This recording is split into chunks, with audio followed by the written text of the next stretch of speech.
Hello students, आज हम पढ़ेंगे लैंड रिसोर्सेज के बारे में। लैंड रिसोर्सेज क्या होते हैं? We live on land, we perform our economic activities on land, we use it in different way.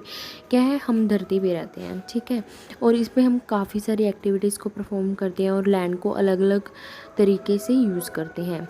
Land is a natural resource of utmost importance. It supports the natural vegetation, wildlife, human life, economic activities, transportation and communication system.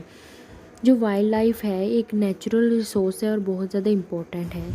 जो एक natural vegetation, wild life होगी, human life होगी, जितनी भी economic activity हैं, transportation की facility, communication system है, इन सबको सपोर्ट प्रोवाइड करता है। Land is an asset of finite magnitude, therefore it is important to use available land for various purpose with careful planning. क्या है, एक यहाँ से अलग से क्वेश्चन भी बन सकता है कि फाइनाइट मैग्नीट्यूड कौन सा है, तो लैंड रिसोर्सेज के ऊपर हमें इसको एक्सप्लेन कर सकते हैं। अगर हमारे पास लैंड है तो उसे हम अलग अलग पर्पस के लिए यूज़ कर सकते हैं। India has land under A variety of relief features. जो इंडिया के अंदर जितनी भी लैंड है उसके अलग अलग फीचर्स हैं। कहीं पे माउंटेन एरिया है, कहीं पे प्लेट्यू, प्लेन्स और कहीं पे आइसलैंड है। और about 43% of land area is plain. जो 43% एरिया प्लेन है उसको हम एग्रीकल्चर या फिर इंडस्ट्रीज़ के लिए यूज़ करते हैं।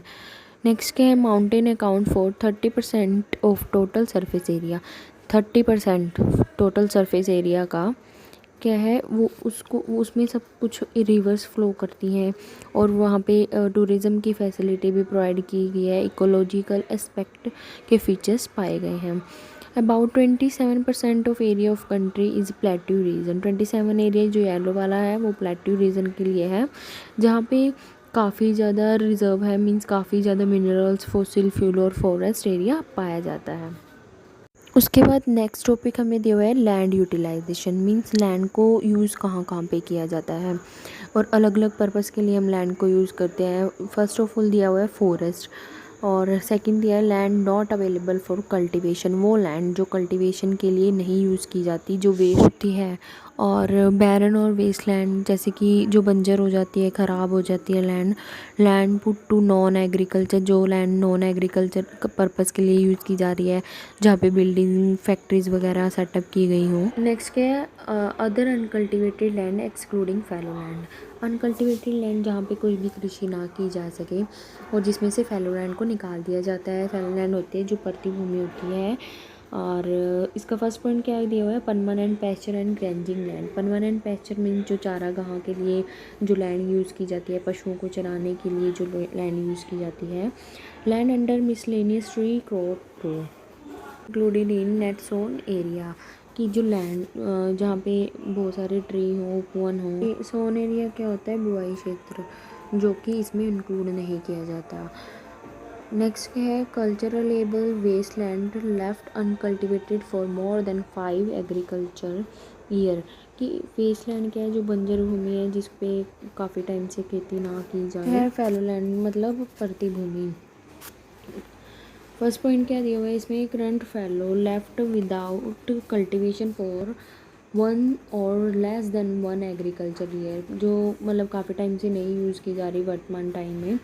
और नेक्स्ट क्या है, अदर देन करंट फैलो, मतलब जो पास्ट के 1 to 5 ईयर्स तक जो लैंड बिल्कुल भी यूज़ नहीं की जा रही वो इंक्लूड की जाएगी। क्या दिया हुआ है, नेट सोन एरिया। ये शॉर्ट क्वेश्चन में भी तुम्हें आ सकता है कि नेट सोन एरिया क्या होता है। Area sown more than once an agriculture year plus net sown area is known as gross cropped area. यहाँ से सेकंड क्वेश्चन भी बनता है कि ग्रोस क्रॉप्ड एरिया क्या होता है, ये शॉर्ट में आ सकता है आपको।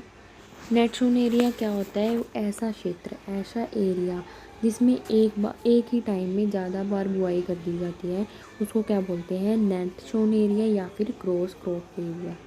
नेक्स्ट टॉपिक दिया हुआ है land use pattern in India. क्या है, the use of land is determined both by the physical factors such as topography, climate, soil type. क्या है, फिजिकल फैक्टर्स जो कि लैंड यूज़ पैटर्न को इफेक्ट करते हैं।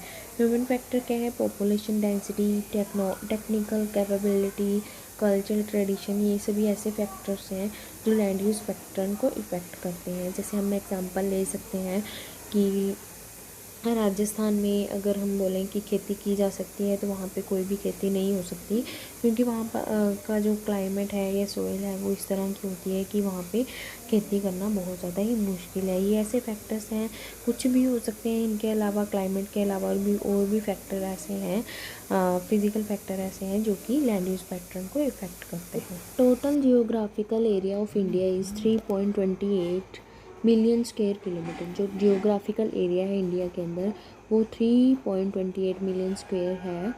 Land use data however is available only for 93% of total geographical area.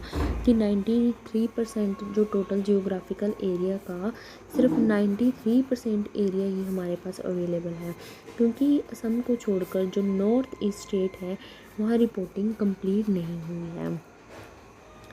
Moreover, some areas of Jammu and Kashmir occupied by the Pakistan and China have also not been surveyed।